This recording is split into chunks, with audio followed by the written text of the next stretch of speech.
Chers collègues, cher Xavier Latour, cher Christian Vallard, cher Renaud Bourget, mon général, mon colonel, monsieur le sénateur, monsieur le député, monsieur le maire, d'abord, simplement pour vous dire que je regrette bien de ne pas être avec vous directement, au moins directement via Internet, et de vous envoyer un enregistrement. Mais je suis justement à l'armée aujourd'hui, au corps de réaction rapide France, à Lille, qui est un état-major de l'OTAN, où je suis actuellement affecté. Et, et j'espère bien au moins vous rejoindre d'une manière virtuelle, mais plus directe, cet après-midi, pour ce colloque. Je suis donc à l'intérieur d'une citadelle, la citadelle du corps de réaction rapide France, qui est à Lille, qui a été construite par Vauban. Et j'ai bien essayé de faire un lien entre Vauban et le statut de la gendarmerie nationale, dont je vais essayer de vous parler, mais sans trouver de lien direct. Sauf que d'abord ici, il y a des gendarmes au CRR. Lorsque l'OTAN assure des missions, eh bien, on envoie des gendarmes français. Sauf à considérer le statut de la gendarmerie, et même tout statut, ou au moins le statut général des militaires, comme une citadelle qui protège, une citadelle qui protège ceux qui bénéficient du statut, mais une citadelle également qui donne des obligations à ceux qui sont dedans, une citadelle à l'intérieur de laquelle sont prévues des règles spécifiques. Cette citadelle, qui a été construite par Vauban, eh bien, voilà le lien qu'on pourrait faire avec un statut général de la gendarmerie, avec le statut de la gendarmerie. Et j'ai cherché également, toujours pour faire un lien, mais sans y parvenir, si sous Vauban, ou au moins sous celui qu'il servait, Louis XIV, on pouvait là encore faire un lien avec le statut de la maréchaussée, ou au moins un statut, un progrès, dans l'émergence d'un statut, mais là encore, le résultat est relativement pauvre. Les officiers sont d'abord nommés, surtout quand on monte dans la hiérarchie, ils sont nommés à titre temporaire pour commander une unité spécifique. Lorsqu'ils partent en opération, eh bien, ils sont nommés pour la durée de cette opération. La faveur du roi est importante, la disgrâce, mais néanmoins, dans ce statut de la maréchaussée, eh bien, on a quand même des règles, une règle au moins, c'est sans doute la seule que j'ai trouvée du temps de Vauban et de Louis XIV, c'est celle de l'ancienneté qui est importante et qui va s'imposer progressivement pour éviter une trop grande discrétion dans les nominations. Cette ancienneté qui n'empêche pas, encore une fois, la disgrâce, surtout quand derrière sont Madame de Montespan ou Madame de Maintenon. Alors, aujourd'hui, ce statut de la gendarmerie, la question est de savoir est-ce que le Parlement maîtrise ce statut. Est-ce qu'il maîtrise ce statut de la gendarmerie nationale? Eh bien, j'essaierai de répondre à la question en 3 points. 3 points qui sont les suivants. Je dirais que oui, d'abord, ce statut, le Parlement exerce un certain contrôle. Deuxième point, je verrai quels sont les outils de ce contrôle, de cette maîtrise du statut de la gendarmerie nationale. Et puis dans un troisième point, je verrai comment, à travers un exemple, le Parlement, il lui arrive au moins d'être débordé dans la maîtrise de ce statut, d'être dépassé dans la maîtrise de ce statut. Alors, premier point d'abord, la maîtrise de ce statut, eh bien, ce qui est intéressant, c'est qu'il maîtrise le statut de ceux qui sont chargés d'appliquer la loi et de ceux qui sont chargés d'assurer sa sécurité à lui en tant que Parlement. Pourquoi? Parce que c'est la garde républicaine qui assure la sécurité du Parlement, d'abord, mais le rôle de la gendarmerie nationale également. La gendarmerie nationale est une force, selon la loi, une force armée instituée pour veiller à l'exécution des lois. l'étroitesse de ce rapport entre la gendarmerie et la loi. On le voit dans le champ de la gendarmerie nationale, notamment dans le passage suivant, pour la patrie, pour l'honneur et le droit, gendarmes de France, soldats de la loi. J'ai vu que c'était l'hymne de la gendarmerie nationale. Je ne le connaissais pas. Je sais en tout état de cause que ce n'est pas l'hymne de la gendarmerie nationale, c'est le chant de la gendarmerie nationale, pour la raison toute simple, c'est que j'espère que c'est encore le cas. L'hymne de la gendarmerie nationale, c'est la Marseillaise. Alors, elle sert la loi, la gendarmerie, elle est soumise à la loi, elle est soumise à un statut qui est maîtrisé par le Parlement. Pourquoi est-ce que ce statut relève de la compétence du Parlement? Tout simplement parce que l'article 34 de la Constitution en dispose ainsi. L'article 34 de la Constitution précise en effet que l'organisation générale de la défense nationale, au moins les grands principes, relèvent de la loi. Et l'article 34 dispose également que les droits civiques et les garanties fondamentales accordées aux citoyens pour l'exercice des libertés publiques relèvent de la loi. Donc, les garanties dont bénéficient, les garanties statutaires dont bénéficient les gendarmes sont définies par la loi. Les restrictions éventuelles auxquelles ils sont soumis, obligations de réserve, limites dans la liberté syndicale, sont également soumises à la loi, parce que là, on a des restrictions à des libertés fondamentales pour des raisons bien faciles à comprendre. C'est que les gendarmes sont des militaires, et donc ce statut est bien maîtrisé en principe par l'Assemblée nationale ensuite. Mais ça, c'est un problème beaucoup plus vaste. Il faudrait voir quel sens on accorde au mot statut, au mot maîtriser. Sous la Ve République, on sait très bien que si le Parlement maîtrise quelque chose, lui-même est largement maîtrisé par l'exécutif dans son ordre du jour, dans les amendements notamment, et que donc cette notion de maîtrise, elle est relative. Il n'en demeure pas moins que pour les grands principes, on voit bien pourquoi est-ce que le Parlement maîtrise ce statut de la gendarmerie nationale. Alors, deuxième point, quels sont les moyens de la maîtrise de ce statut?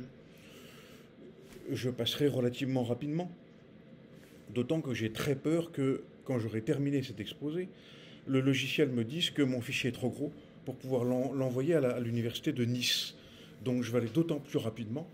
J'espère que de cette manière, j'arriverai à passer ce fichier, à vous le faire transmettre, mais mes compétences en informatique étant assez réduites, je ne sais pas comment on réduit la taille des fichiers ensuite. Donc j'accélère. Quels sont les moyens, les outils pour la maîtrise de ce statut? Eh bien, c'est les rapports des commissions parlementaires. On en a, par exemple, en 2009, sur la situation, les missions et les moyens des forces de sécurité, et tout particulièrement de la police et de la gendarmerie. Donc là, la maîtrise du statut, elle se fait à travers l'information et à travers le contrôle des missions de la gendarmerie nationale. Information et contrôle qui est déjà une forme de maîtrise. Elle se fait à travers les lois de programmation militaire. Et pour n'en citer que deux, loi de programmation militaire, dans la loi de programmation de 1996 et la loi de 2002, eh bien on voit très bien comment le rôle de la gendarmerie nationale évolue.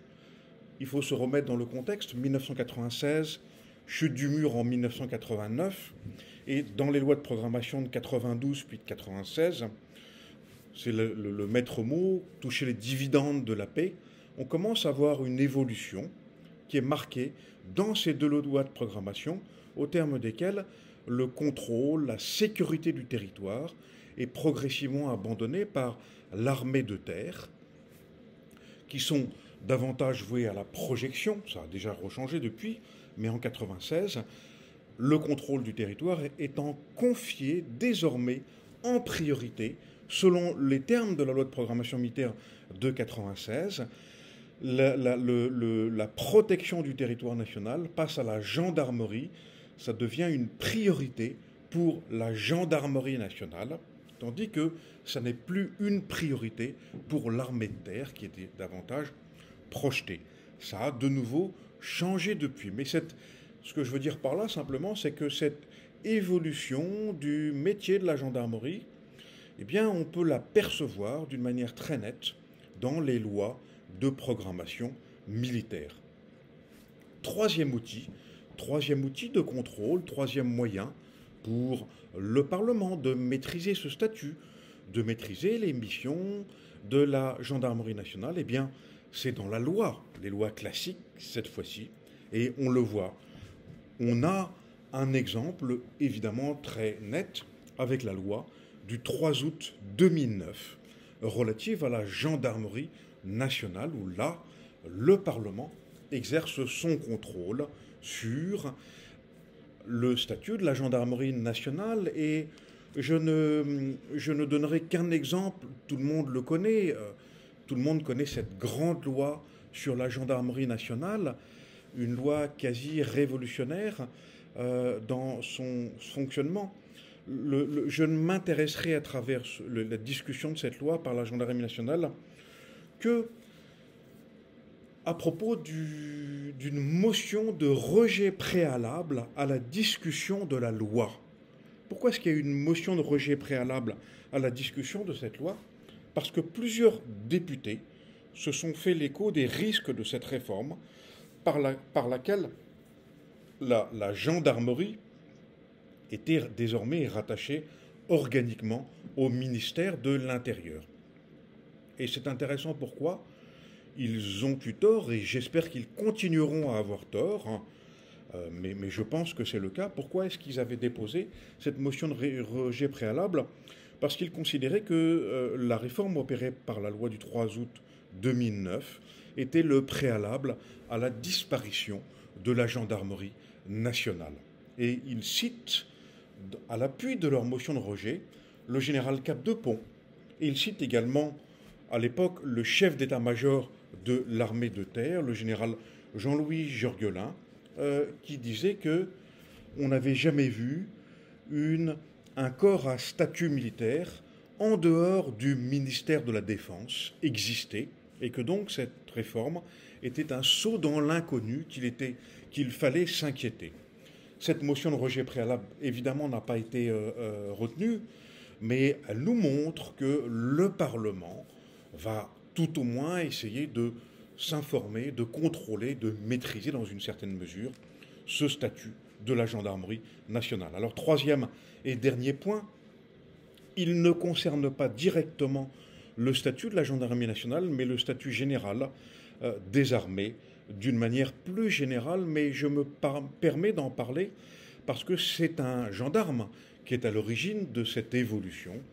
Tout le monde connaît cette affaire, mais elle est intéressante au sens où on observe cette fois-ci un Parlement qui est complètement débordé par le contrôle, dépassé dans son contrôle du statut de la gendarmerie nationale et du statut des militaires en général. Et c'est la fameuse affaire Matteli. Qu'est-ce qui se passe avec les statuts généraux des militaires de 1972 et 2005? On affirme et puis on réaffirme d'une manière très nette que le syndicalisme n'a pas droit de citer dans l'armée. La liberté d'expression des militaires, pour des raisons évidentes, doit être limitée, tout particulièrement lorsqu'elle touche à la politique. Ils ont une obligation de réserve, ils ont même une obligation de silence pour dire les choses comme elles sont.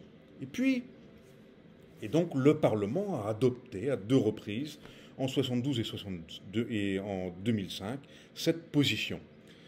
Et puis, à l'origine d'une décision de la Cour européenne des droits de l'homme, en 2014, on a un lieutenant-colonel de gendarmerie, le lieutenant-colonel Matteli, qui trouve que cette restriction est trop importante et que donc elle viole la liberté d'expression des militaires. Et la Cour européenne des droits de l'homme va contraindre la France à revenir sur cette limitation de la liberté d'expression des militaires. C'est la fameuse affaire Matteli. Et finalement, la France choisit d'accorder plus de droits d'expression aux militaires en renforçant le pouvoir, en renforçant la concertation à l'intérieur de l'armée, à l'intérieur de la gendarmerie, qui demeure bien entendu à statut militaire. Mais ce qui est intéressant, c'est la conclusion de cette affaire, où là on voit le dépassement, cette fois-ci, du Parlement, puisque la décision Mattei va être entérinée par le Parlement, sans discussion, et l'outil qui va servir pour prendre en compte cette décision, me semble-t-il, il est assez symbolique de ce dépassement du Parlement, puisque non seulement il n'y a plus de débat à ce stade dans l'hémicycle, mais surtout, cette réforme, elle est entérinée par une loi, je cite, actualisant la programmation militaire pour les années 2015 à 2019 et portant diverses dispositions concernant la défense. Vous comprenez bien qu'à ce stade, il est plus question de discuter de cette évolution du statut de la gendarmerie nationale. Voilà pour ces 3 points. Donc on voit qu'il y a à la fois une maîtrise et puis un dépassement dans certains cas du Parlement dans sa maîtrise du statut de la gendarmerie nationale. J'en ai terminé. J'espère que j'arriverai à vous faire passer ce fichier, ce qui est un autre problème, un problème technique et informatique. Comme je vous l'ai dit, je ne suis pas doué dans ce domaine. Et j'espère beaucoup vous rejoindre au moins d'une manière virtuelle cet après-midi pour écouter les interventions et les discussions sur la gendarmerie nationale. J'espère à cet après-midi.